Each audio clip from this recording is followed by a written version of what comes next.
Another objective for the RHCSA exam is understanding the proper way of updating the Linux kernel on a RHEL system. Reasons for installing a new kernel on your system would include bug fixes and security updates that would apply to your setup, along with new features in the kernel that you would find useful.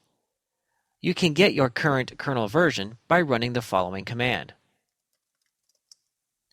This command will give you both the kernel version and release number. When you update the kernel on your system, you are actually going to install a new one. The reason why we install a new kernel instead of upgrading is that an upgrade would overwrite the existing kernel. That may not sound like a bad thing, but there are a few reasons why that may not be a good idea for your system. The first is that if you have specialized software that requires a particular kernel version, you don't want to lose the kernel that it works with. You may only want to use the new kernel to try things out, and eventually the specialized software vendor may support the new kernel. The biggest reason why you don't want to overwrite your existing kernel is in the event the new kernel will not boot your system. If you overwrite your existing kernel, you will no longer have the previous kernel installed that did boot your system. To illustrate the kernel's role in the boot process, we are going to take a look at our /boot/grub/grub.conf file. This file is what Grub, the Grand Unified Bootloader, uses to determine what kernel version to boot the system with. We will discuss the Red Hat Enterprise Linux boot process in more detail in later videos. The grub.conf file is broken down into different stanzas, each one for a different kernel version. As you can see here, our default is set to 0, meaning that the very first stanza is the default kernel that we boot with.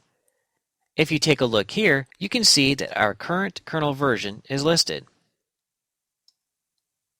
Yum is smart enough to install a new kernel rather than upgrade it, but if you're going to use the rpm command, use the -i option to install the new kernel and not the -u option to upgrade it.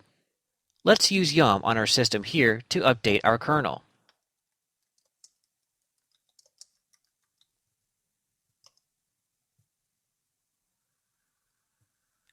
Notice that Yum is going to install the new kernel rather than update it.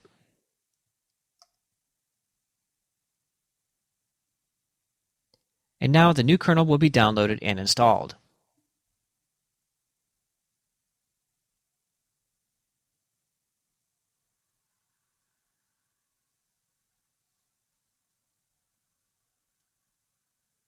Now let's take another look at our grub.conf file.